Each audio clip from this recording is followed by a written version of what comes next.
This is an interview on the 30th of December 2008 with James Robert Stillman, VX136494, V24503, Private 39th Battalion, C Company and Headquarter Company. Jim, can I call you Jim? Yeah, I like Jim. I've had it since I was a little grasshopper. Jim, you were born on the 18th of September 1921 and you were raised in Alexandria. Can you tell us a bit about your life in Alexandria before the war? Before the war, I was left school at 14 and I went to work in the butcher shop in Alexandria. And I stayed there until I went to a light horse camp in Geelong. And you were schooled in Alexandria? You went to school in Alexandria? Yeah, I went to school at Crystal Creek. That was a little place outside of Alexandria, about 5 mile. Crystal Creek School. There was only about a dozen of us went to it. We used to walk to school for a couple of 3 years or something, then I got a pony. I used to ride a pony to school. Did that for a few years until one day one of the kids, we went through the school gate and one of the kids hit the horse with a switch and it took off. It took off like a bloody rocket. Dumped me and I spent a week in bed. They got me home to the farm and I spent a week in bed. And you came from a big family? Lots of brothers? I had 4 brothers and 4 sisters. They're all pretty good and there's only 3 of us left. And your parents? Parents were, mum died at about 70 and dad was dead at 61. So when the war started, you joined the Light Horse in Alexandria? Yeah, I was in the Light Horse just before the war. I was 17, I think, when I joined the Light Horse. That was in 1938. I told them I was 18 and they didn't take in those, they just rode down bloody everything. But anyway, I was in the Light Horse. And I did a camp at Torquay, a camp at Drysdale, a camp up at Broadmeadows, one at Avenel, and I was in the Light Horse camp at Geelong when I enlisted for the 39th. So word went round at that time about a new volunteer battalion to go to New Guinea?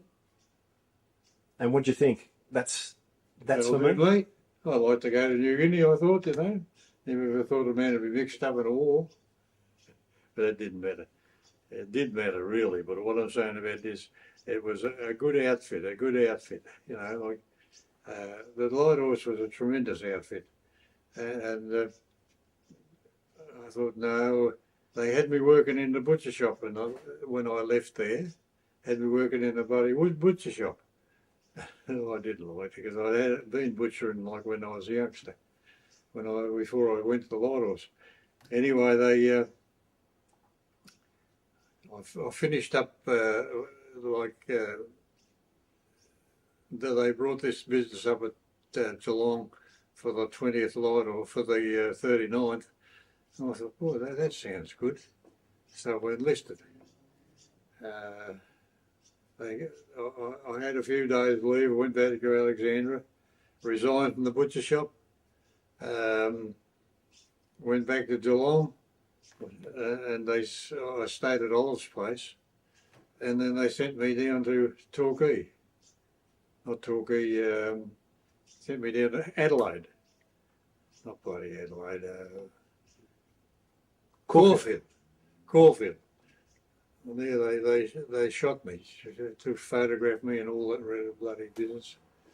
And the way I went to Darley dressed in my outfit, bloody leggings and boots and bloody whatever have you. Anyway, they stripped all that off me and gave me different stuff. Army clothes and is that? They took all the old stuff off me and gave me new stuff. Did they have the colour patch at that stage? The mud over blood colour patch? Yes, they give us the 39th colour patch there on the new stuff, yeah. Yeah, they did. I'm just trying to think what time of the year it was. I know we had 3 months there. And we got sent on Aquitania to New Guinea. So did you do much training at Darley? Not much. We did some. Not a lot, not enough. So we went to New Guinea virtually unprepared. But actually we fell in with the Japanese ways, I think, easier that way because we weren't trained a certain way. We just normally just fell into it. And that's what I reckon helped us a lot. During the time at Darley, there was a street parade in Melbourne just before you left to go up to Sydney. Were you involved in that street parade? Yes, I was. What was it like? Enjoyed it. Very enjoyed it. Bloody first time, you know, in the big time. Yeah, I reckon it was good. Bloody terrific. It's hard to remember now, you know, it's a long time ago. You sort of, you had a couple of mates you were with, but you sort of can't remember the exact day or what it was, but I know we enjoyed the march. And I know there was a big exercise in the Western District. Oh yeah. Were you involved in that too while you were at Darley? Yes. Yeah. We went on 3 days, I think it lasted. I'm not sure now, but anyway, we had to live off the land. Quite a few bloody farmers lost a chooka too. Just raid the bloody chook out to get something to eat, you know, eggs, chicken or anything. It was quite an adventure. You would have been a handy man as a butcher. I was. Anyway, as I said, that was good the way we got through that bloody 3 days with nothing the army supplied bar biscuits. They supplied those old square biscuits. We hung one on the bloody mirror of the old truck we had. It was still there when we finished. And while you were at Darley, Jim, were you put into a certain company?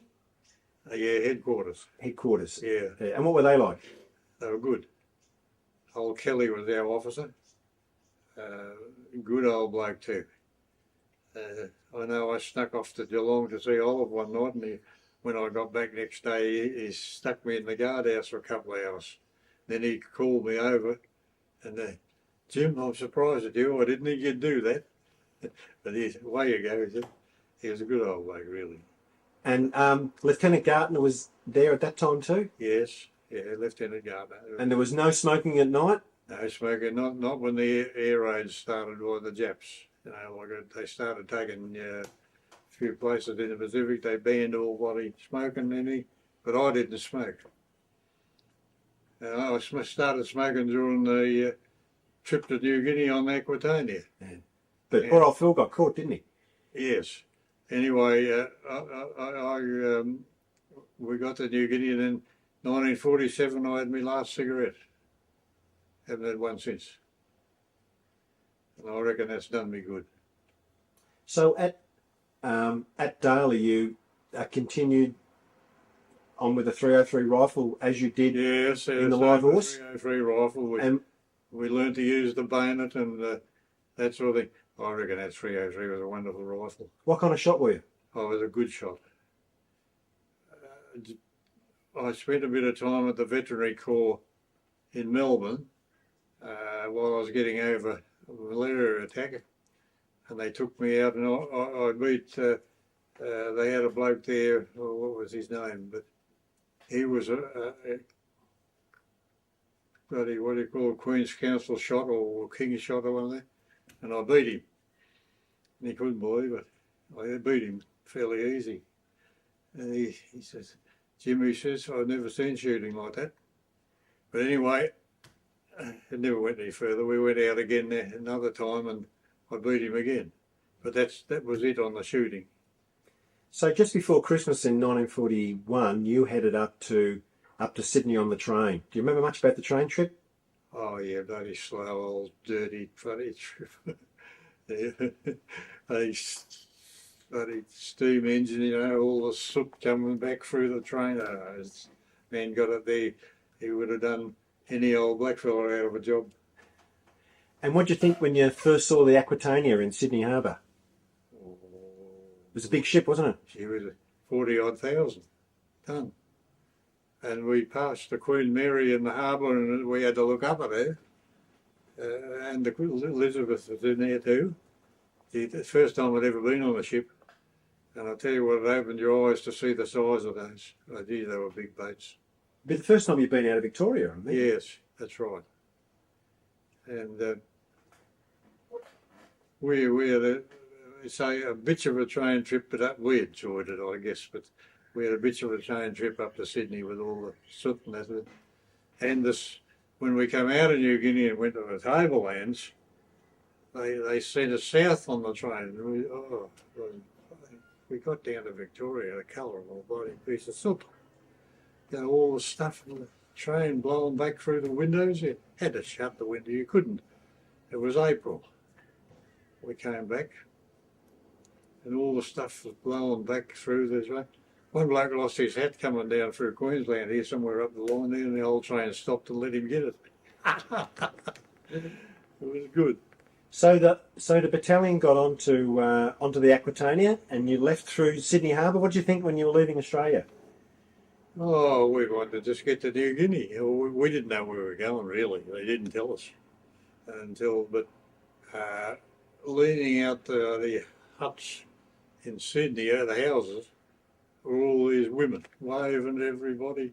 We know where you're going. We know where you're going. Yeah, good luck, boys. They knew more about us than we did.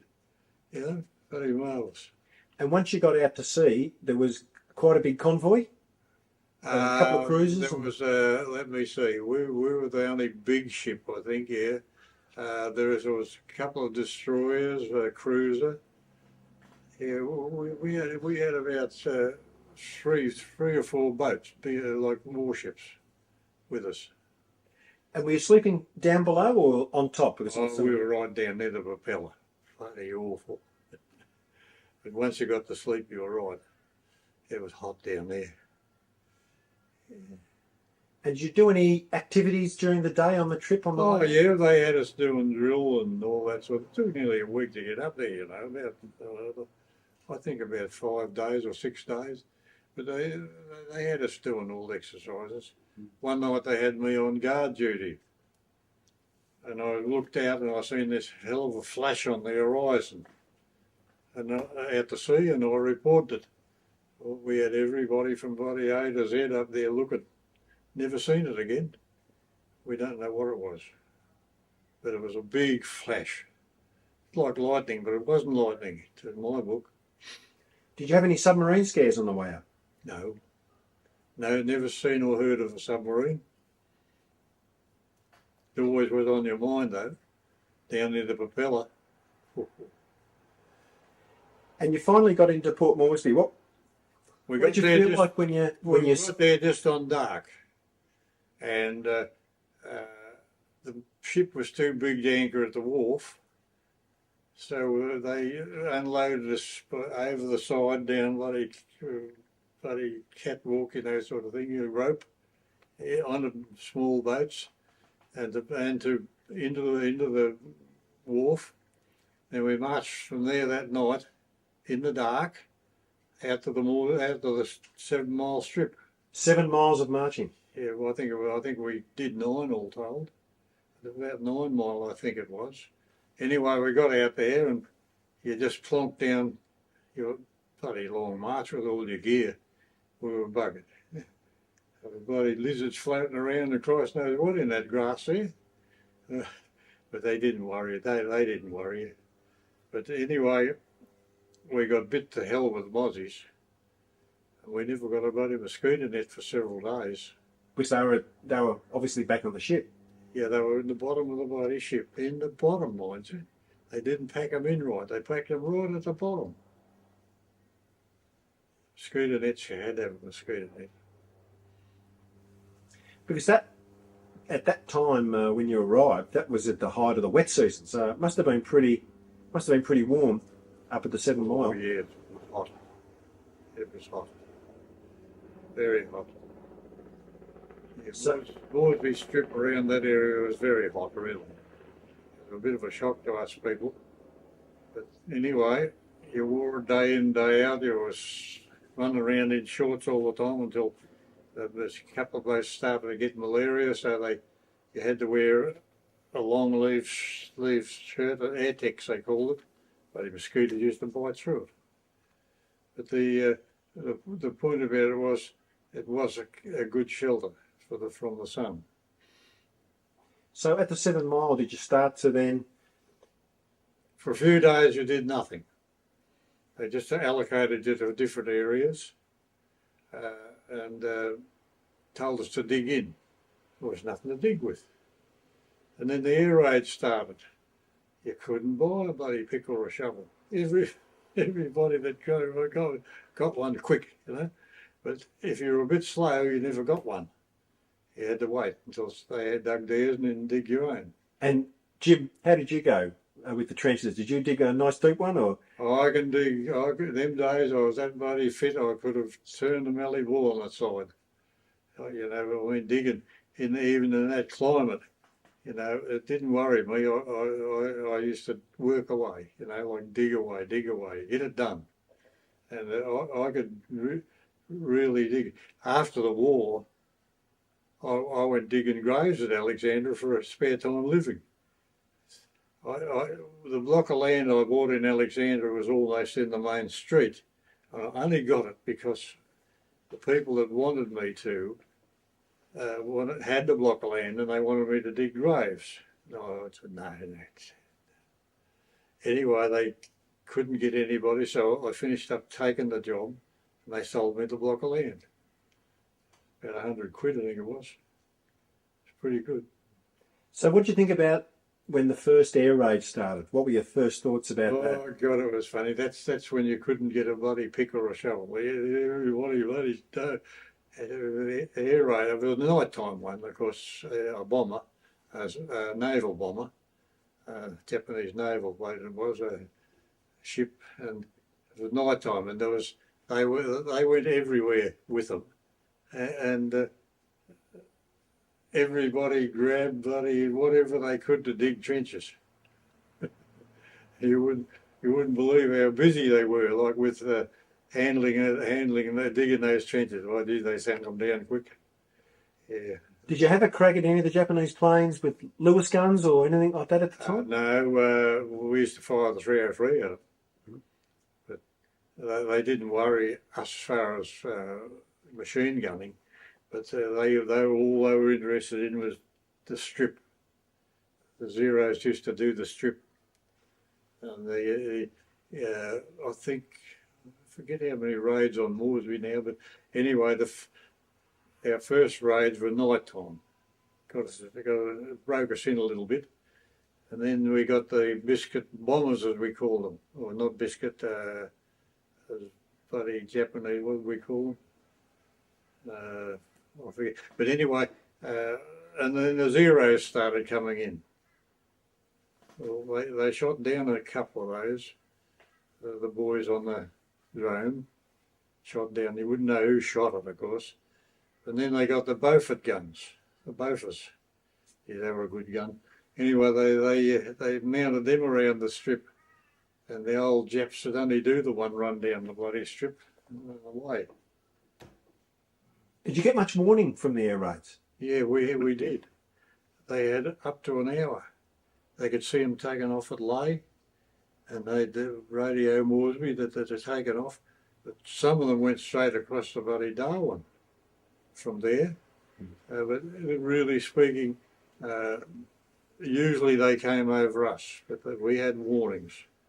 But we'd never get in the trench until you heard them. Do you remember when the Australian Kitty Hawks arrived? Yes. Because they'd been promised they were going to arrive for a long time. They're tomorrow hawks, never hawks. Anyway, they arrived. I think the first day they arrived, either or the second day, I just can't remember. This Japanese plane come over with several big shots on it, Japanese shots, and a couple of bloody fighters went up and shot it down into the bay. You could see it come down, clunk, into the water, and everybody bloody cheered that day. because that's the first time they'd ever had a go at a Jap plane. Anyway, every day then there was bombers come over, and quite often it's a single plane. They'd bloody shoot it down. So they did a couple of big air raids on the drome, and with fighters and bombers, and trying to. They caught a few planes one day. They caught them lined up on the strips. They'd been warned by our blokes to disperse them. No, Yanks. Anyway, they lost a couple of fortresses and several DC-3s. And they buggered up the stuff that was. They were getting ready for the. This happened while the Kokoda thing was on. They buggered up the air raids. Buggered up the supply system to the Kokoda thing, and nobody took that very well. There was a big roasting over that. While you're at the 7 Mile, did you get a chance to get around to some of the other places like Bootless Bay? And we were sent out to Bootless Bay. That's where we were when a Jap fighter crashed and got shot down into the water, and its pilot bailed out. That's the bloke they took his couple of diggers took his boots and bloody clock, his watch. And anyway, when they started interviewing him, he said, "I'm not going to talk." He spoke in plain English. "I'm not going to talk till I get him back." And they got him back. must have been great experiences for a young lad from Alexandria at the time. Couldn't believe it. I couldn't believe it, really. But anyway, that's it. The air raids continued. She was a great time. Did you do much unloading down at the docks? Because yeah, we did a fair bit. Yeah, we used to load the ute up with American food and cart it back to our place. Yeah, every time they got sent in there to unload a ship, oh, they had bloody biscuits, they had tins of biscuits, they had fruit, in those tins. They had all that sort of stuff, and we used to knock it off. We were getting rubbish. So we were only getting rubbishy food. And the Yanks were there. They had fridges, they had Christ, they had what they did there. Do you remember the MacDewey? Because that was when the MacDewey got bombed and Yeah. the 39th men were on board. MacDewey. We were on the wharf that day. Where? Yeah, we were sent in to unload it, and we got onto it, and then they said there was an air raid coming. You better get off. So we got off and onto the wharf and into our trucks and started heading back out of the way. And But some 39th men stayed on the MacDewey. yeah, Captain McLeod got killed, and I think 2 or 3 others. Yeah. Yeah. I think it was about half a dozen maybe that might have got killed. Yeah, I'm not sure now, it's a long time ago, but I do know we never heard the truth. Of course, we've been scattered around the island and never heard the truth for a while. But anyway, we do know another Captain McLeod. He was a real good bloke, a real good bloke. I got to know him pretty well before he got killed. And you were lucky not to be on the MacDewey. Yeah, we were. Yeah, we were. There was about 50 of us, I think. And we were to go on an unloader. Anyway, we never got on it.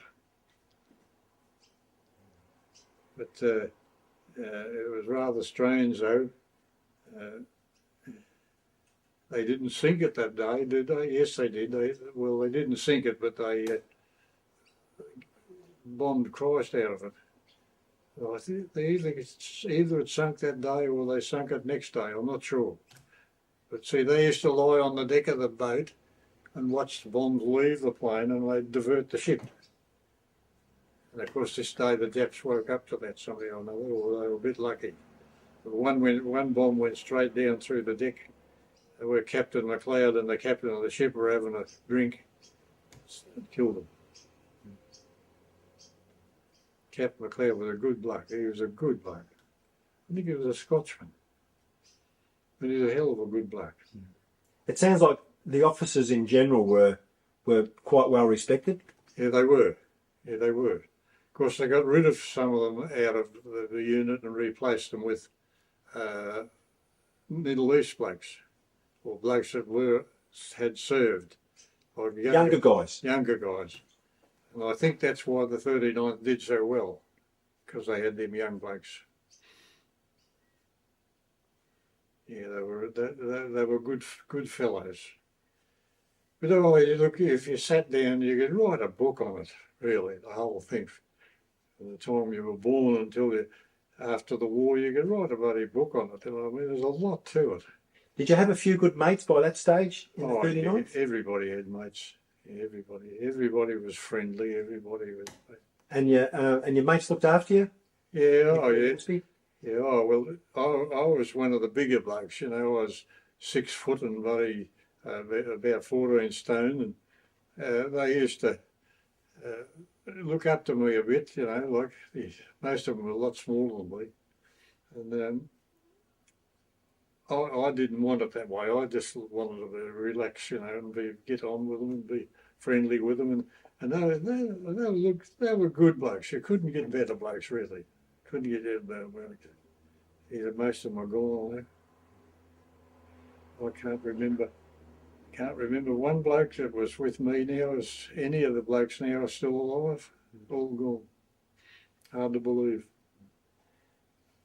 The Japanese invaded on the north coast, and they sent B Company up the track. Yeah, B Company went up the track with Templeton. That's right. Templeton. He got near what I think it was Oivy, near that, what they call it, the Wairopi River Bridge. Correct, that's right, the Wairopi River. He got caught there. He went to find a way out because there was only a few of them, you know, and there was bloody hundreds of Japs running around. He went to find a way out. They heard a couple of shots and never seen him again. So once B Company and the others left, did you stay back to Port Moresby, or did you head up the track yourself? Actually, they tried to land a few by plane, and they barricaded the strip off so the Japs couldn't use it. And of course, nobody would shift the bloody stuff to let the planes land. So the Yanks said no, buggers. They took us back to Moresby. Took the boys back to Moresby. I wasn't on one of the planes, but they took the planes back to Moresby. And everybody had to walk up then. Took them days and days. How'd you go? Oh, I didn't find it too bad. Were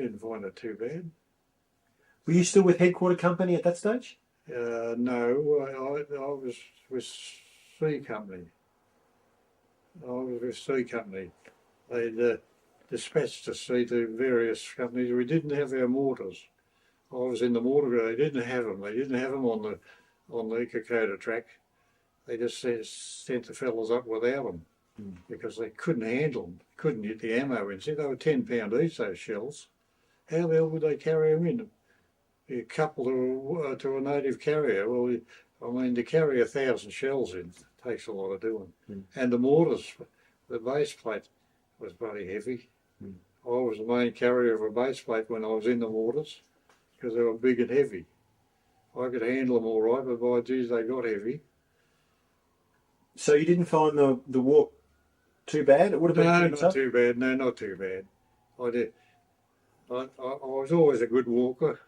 Walking the river there at Alexandra, chasing the bloody fish. I was always a good walker. But the up and down business used to get you. Yeah. And what about the natives, all the native carriers? What do you think about them? They did a pretty good job. Terrific. They were bloody terrific. A lot of them did dash into the bush and fiddle off, but the ones that stayed were good. And they had about 3,000 of them, I think, at one stage, carrying stuff. And what's his name? The bloke that used to have charge of them, what's his name? Bert Kleinsel. Yeah, that's right, Bert, yeah. Yeah, Bert, he was a big bloke, tall. He had a plantation at Yoda. That's right, that's correct. Not far from Kokoda. Yeah. And you remember something about Bert? Do you remember seeing him on the track? Oh yeah, I've seen Bert a couple of times, but you never got talking to him. No, never got talking. He's too busy. He was a busy man. And at that stage in the war, the corporals and the sergeants would have been sort of running the company. most of the troops at that stage. What were your corporals and sergeants like? Pretty good? Oh, they're all good people. But the funny thing about it is, a lot of them, of course, the snipers used to give them hell. Anybody with anybody with stripes or bloody badges or anything was prime target for the bloody snipers. No good. They tried to make me one at one stage, but I wouldn't have. I said, no, thanks. I said, it's too much. Didn't want it. I felt better just being an ordinary private and doing as you were told. Did you get to Isharava or Adeniki at some stage? Both, actually. Both. Adeniki was about, an hour from Sharava. I just said, we didn't know those names then. If we heard it, you didn't let it, it never sunk in because there was too many of them. You had, they've nicknamed Templeton's Crossing after old Sam. Now all those places, you might spend a day there or 2 days or something like that, but the name never sunk in. It was a native name, and you never had, it never got to you. There's too many of them. You remember the Wairopi and Oivi, because it was all came out in the early days of the 39th. But as far as Adeniki, but Isharava, as far as we're concerned, we heard the name, but to know what it was a few years later, bloody hopeless. You couldn't think of any of them. So A and B Company had been fighting their way back from Oivi, and they'd been in Kokoda, and then the battalion was sort of getting itself reformed around Isharava and Adeniki. Can you remember when you first met the Japanese or first got into battle? Yeah, I think if I remember rightly about Isharava, we were there a few days before the Japs attacked. And by that time, the 39th had done a lot of fighting, a lot of close fighting, a lot of nighttime stuff, a couple of bayonet charges. Bloody bayonet charge. Geez, the Japs used to run when you got after them with the bayonet. I would too. A couple hundred mad Aussie with a bloody bayonet. They're cranky. But all in all, they did well. 39th did well. Can you remember when the 2nd 14th arrived at Isharava? I went through the camp like a wildfire because we were relying on them. They got there just with either a day, at the most a day to spare or less, I'm not sure. But they got there fit looking, good, and a couple or three of them said, what are these Japs like? And they rushed forward and never go at them. And they come back a bit later and says, oh, Christ, he says, they're buggers, he said. They're buggers, he said. They take some tossing. They got a bit of a hiding. But see, there's so many of them. There was a lot of them. So then the 39th and the 2nd 14th were pushed back? Yeah, slowly. Just pushed back slowly. Do you remember much about that? Well, it was more or less after Isharava, you were stop and go, and then they pulled us out. See, sent us back because we were buggered. Absolutely stuffed. Well, so you had a day and night, little or no food, a tin of bully beef a day and perhaps a couple of dog biscuits, and that was between a couple of men. You were skin and bloody bone. You'd lost a lot of weight? Yeah, I'd lost a couple of stone. What were your boots and your clothes like at that stage? Well, the boots were still fairly good. They were starting to pack up the boots because, geez, they were good boots, you know. They were good, but army boots were good boots. I loved them myself. I reckon they were terrific body boots. And anyway, they were starting to pack up when they pulled us out. And they, what's that little place, Nauru or some name like that, where they. No, yeah, yeah. I forget the name, but Yeah. I think. But I know what anyway, you mean. what's his name? Our boss, Honor, he addressed us there. Oh, that was at Minari. That's right, Minari. Yeah. Because that's on film with Damien Parra. Oh, Do you remember him doing the film? Yeah, I've seen him a couple of times. Never got talking to him though. Pretty smart guy. And what do you think of Colonel Otto? He was a good bloke. He was bloody terrific. He should have had Joan Bamey's job, that bloke. He was a wizard. The first big push at Gona, we got belted. Open paddock. We got belted. Well, the company that tried to take it got belted. So he went out himself and had a good big look at it. And then he spent all day, I think, there. And he went, came back and he called his officers in. He says, we're going to attack, he says. I've worked out where to attack and everything, he says. And we're going to take this. And we took it all right. Well, he said, what we'll do is we'll shelter, let the Japs stay sheltered while we're still shelling, and we'll keep shelling and let you boys get right in. And every caught all the Japs arse up. They were still sheltering from the bloody fallen shells. And we went through them like a packet of salts. Kelly and bloody Delby, they went mad there. Especially Delby. I see him throw a hand grenade into a bloody Japanese pit. And a Jap come out, flew out of it. He shot him. Delby shot him. Yeah, he was a game boy, that. But he took a couple of machine gun nests further up the coast, near getting towards the other place, Hattie's village. He took a couple of machine gun posts on his own. He was a pretty smart cookie. And you came across two Japanese up in Gona yourself, didn't you? Hmm? You came across two Japanese in the grass? Yeah, I found them in the grass. Yeah, I found them in the grass, and I thought, oh, well, I'll get a souvenir here. And I bent down to turn the first bloke over, and he sat up. So I jumped back with me, what do I have, a little handgun, I think, then. I jumped back and put it on him, and he's sort of a bit coherent in the hot sun, I think. And I looked at his mate, and his mate was breathing, but he hadn't moved. He was shot through the stomach. But anyway, I looked around. There's an officer about 100 yards away, I suppose. And what was his name? Not Sorensen. Oh, I forget his name now, but his mate, Lieutenant Sword, got shot earlier in the day by a sniper. Not Alan, wasn't Alan Moore, Lieutenant Moore? Oh, well, it could have been. Lieutenant McLean?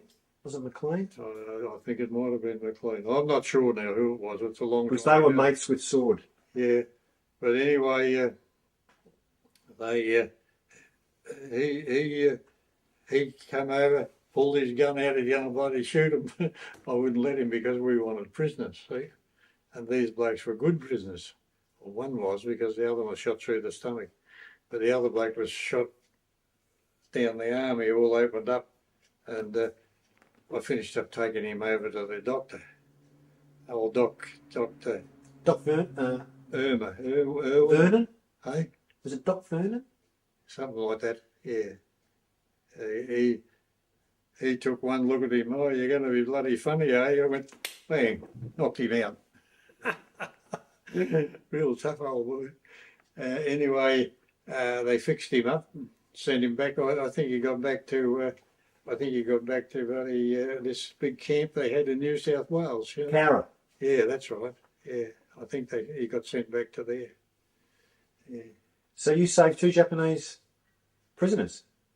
Well, they shot the bloke, shot through the stomach because he was dead, nearly dead anyway. He shot straight through there. Yeah, no hope. Anyway, that was all right. I got rid of him and I went down.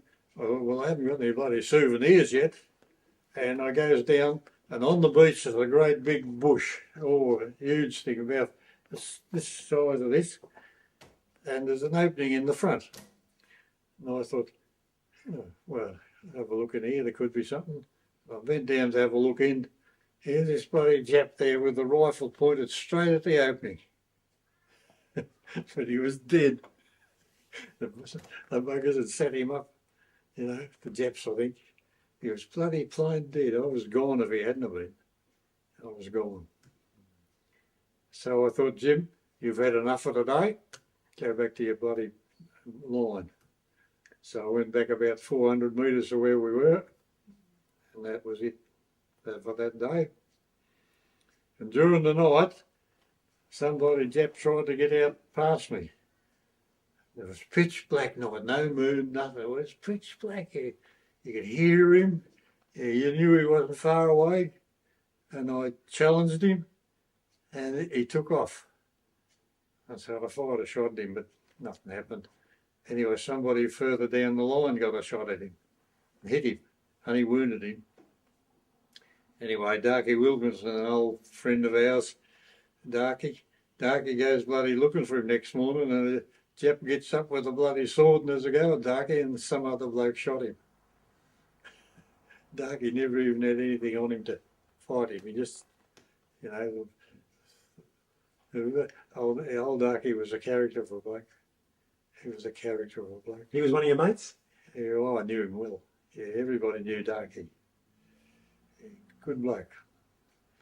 But he never got on too well in the army. He was getting into trouble. But he died a good many years ago now. Of course, he's a bit older than most people. He's about 30, I suppose, him doing. But he had this machine gun on a post at Gona when the fight was on. And he had a bloke called Keith Manson with him. Keith got hit in the head with a bullet and all opened up. But he got over it. But old Darky's there with this bloody machine gun, Bren gun on the thing. Bang, bang, bang, bang. They can't hit me, them buggers, and they never did either. His game is Ned Kelly. Yeah, you were lucky to get out of Gona. Yes, Life. really. Fierce battle. But catching them all hiding from the bloody shells, that was our big weapon. They put that on Colonel Honour. He sounds a very competent commander. He was a bloody beauty. He was a beauty. He was really good. I liked him. So how was your malaria going at that stage? Let me see. I'd had a couple of attacks with nothing serious. It wasn't until I come out of there that I really got it bad.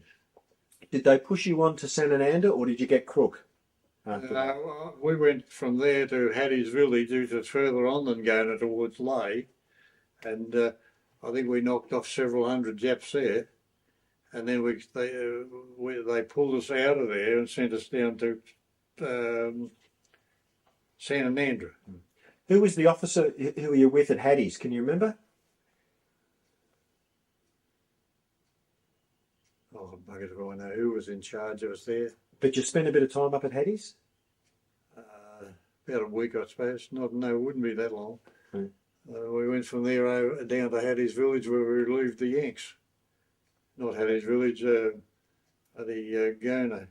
Huggins Roadblock or Sanananda? Huggins Roadblock. We went down to relieve the Yanks there.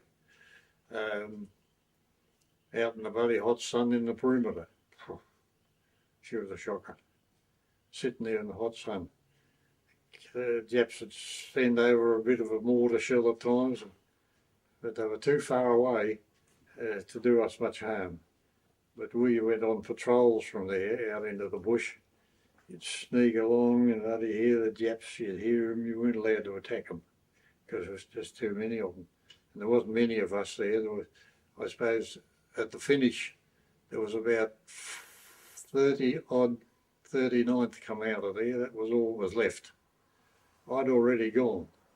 I had bad attack of malaria, and they sent me on my own back to Soputa. Is it Soputa? Yeah. And I spent a night there, and then I went to Papua, and I spent a couple of nights there, and they stuck me on a plane to Moresby. Into hospital. Yeah.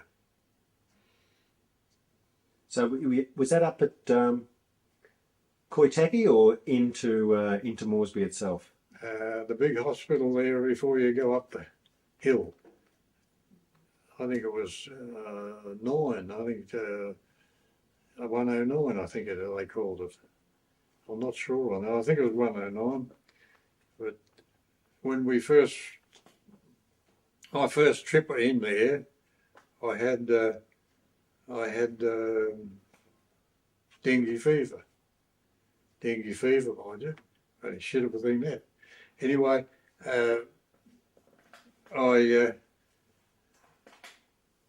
from there, where did I go? Oh, I forget where I went. But anyway, you can't sort of remember anything, what day it was or what day it was. It's too long ago now. It's a long time ago. You would have been crook with dengue fever. Yeah, it was. Yeah, that was. There's a lot of blokes puffed. Didn't come out of that. Do you know there was 20 blokes in a hut with that other disease, not malaria.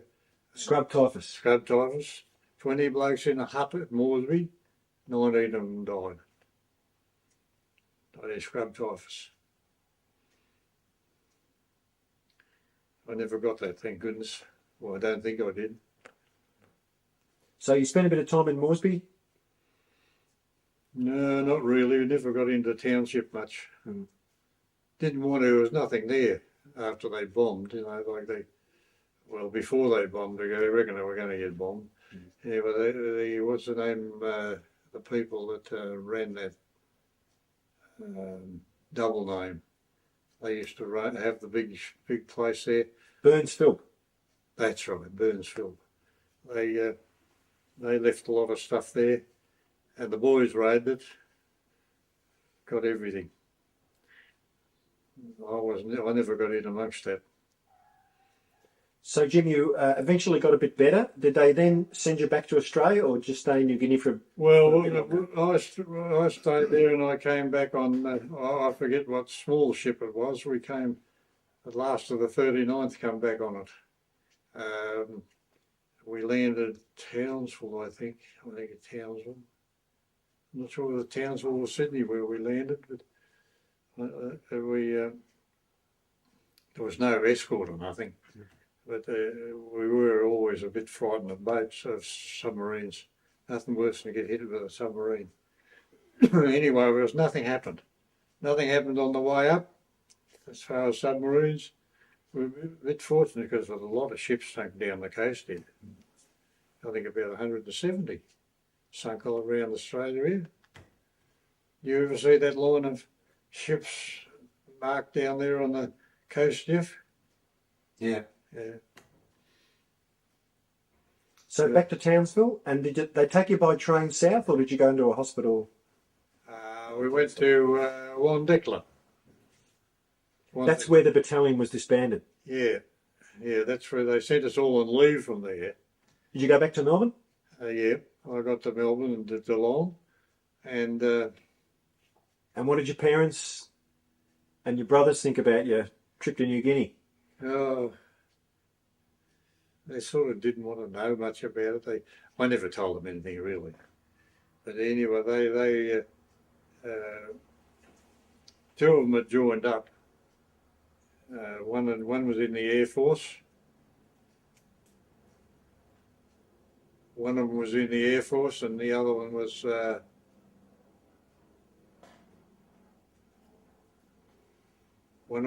the Air Force, and the other one was what the hell was he in? Anyway, they were both in the. One was in the Army and one in the Air Force. One brother was a cook. He was on New Britain at the finish. Tied into a shark one night, and it towed him all over the harbour. And while you're on leave, did you get married? Yeah, 44. 44. got married, I got a telegram, report back. Had you known your wife? Yeah, Sort of I before knew, that? I knew her when she was 17. That's in 39 I met her. And did she write to you while you were in New Guinea? Yeah, were a couple of letters, but some we never got. But I got a couple, I remember. I don't know what happened to them. I think she put them away somewhere. And whereabouts were you married? Geelong. And you're in uniform then? Still? Yeah, I was in uniform. I think it shows it on the photo there, doesn't it? Yeah, I was in uniform. My brother-in-law decided to get married with me, and he wasn't in the army. They wouldn't have him. He was in civvy suits, Dick Alfred. And what do you think about, what were your feelings like when the 39th got disbanded? You wouldn't have been so happy? Well, I never got back with him because of malaria. I went to a different mob in New Guinea the second time I went up, and I wasn't allowed near the front lines because I was class B class malaria. So all I did was did what the other fellows were doing, going out, sorting out things in the line behind the fellas and all the rest of it. We never ever got into action. This is up in Wasn't Ley. allowed. But we were there one day at Ley, and we just had lunch, and the 6 lightnings come over, just flew over us, and I'm watching them because I love looking at the planes, and 2 of them collided. One came down, boom, fair into the body officer's hut, wheelchair hut. Killed 5, I think, 5 at least. I think it was either 4 or 5, and the pilot. All they're dead. And while we were there, the fridge blew up. What a hell of a bang. Big kerosene fridge, I think it was. But she blew up. And you were based in Ley for quite some time? Oh, not really in Ley, just on the outskirts, and then they used to do day trips around the area. So I wasn't allowed in the front line. It would have been a pretty good existence then? Oh, it's hot, I'll tell you, hot, you know, always hot. You couldn't dodge it. Everywhere you went, your shirt was sticking to you. Yeah. And you weren't involved in any butchering with the army at that stage? No. It wasn't until I got back to Sydney that they grabbed me for the butcher shop. They grabbed me for the butcher shop there. In the army? Yeah. What was that like? It was pretty good, really. Randwick Racecourse we were on. And there was one morning, the cooks were selling the good jam. The good jam, mind you. All they did was put out the bloody rubbish, you know. So somebody one morning got up early, went down and threw it all out on the road. Out of the hut. 2 huts, I think. He threw all the jam out on the road. It was all the one sort, like. And there was a hell of a stir over it. And they found out why it got thrown out on the road. And after that, we got good jam. It's a pretty common move. So you were doing some butchering at Randwick after you came back from New Guinea the second time? Yes, at Randwick.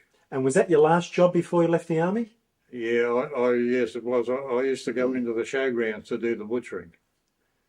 And they'd bring the meat in frozen, great 4 quarters of beef, and I'd stick it on my shoulder and hang it in the butcher shop, cut it up, and then take it out to the camp.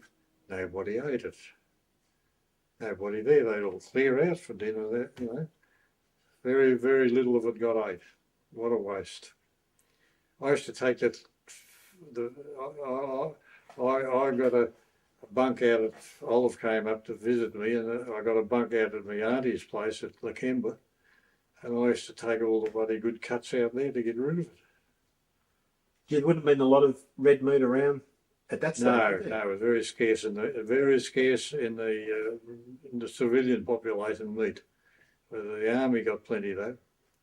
And then did you head back to Melbourne to be demobbed? They sent me back to Watsonia, discharged me. I think I had 400 pounds. 400 something pounds I think I had. Army deferred pay and that sort of stuff. And That was a lot of money then. a lot of money. Don't know where the hell it went though. Did you head back to Geelong after that, or back to Alexandra? Went to Geelong for a year and then back to Alexandra for several years, played football with them, then back to Geelong. I like Geelong. That's when you bought the caravan park? Yeah, I was a few years before I bought the park. I was working for Ready Mix Concrete. I had my own truck. Earned big money with a truck. Geez, they were busy them days. You'd start in the morning at daylight and finish up in the dark. Carting concrete.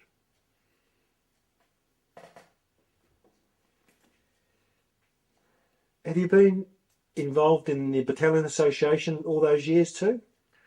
Off and on. I went to a lot of the meetings in Melbourne while I was at Geelong. Then I came up here for a while before they got onto me. So I went to them here then.